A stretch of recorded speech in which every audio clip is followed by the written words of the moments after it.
नमस्कार मित्रांनो, मी प्रवीण राऊत। आज मित्रांनो या ठिकाणी आपण या त्रिशूल बॅच मध्ये आपण भारतीय अर्थव्यवस्थेमध्ये आपण जो काही टॉपिक सुरू केला आहे तो आहे नियोजन आणि पंचवार्षिक योजना।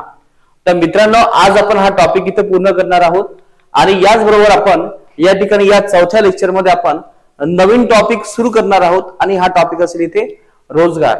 तर मित्रांनो आज आपण इथे नियोजन आणि पंचवार्षिक योजना हा टॉपिक या ठिकाणी इथे आज इथे आपण पूर्ण करणार आहोत। तर मित्रांनो तुम्हाला माहितच असेल की आपण ह्या तिसऱ्या लेक्चर मध्ये आपण नियोजन आयोग म्हणजे काय, नीती आयोग म्हणजे काय, कशा प्रकारे आपल्या देशामध्ये पंचवार्षिक योजना या होत्या याच्यावरती आपण सविस्तर डिस्कशन केलेलं आहे। आणि मित्रांनो आपण हे सविस्तर डिस्कशन करत असताना या योजना कशा प्रकारे बदलल्या याचा सुद्धा आपण इथे अभ्यास केलेला आहे। आता या सेशन मध्ये आपण या तिसऱ्या सेशन मध्ये आज आपण महत्त्वाचं काही मेनच्या अँगलने आपण इथे डिस्कशन करणार आहोत।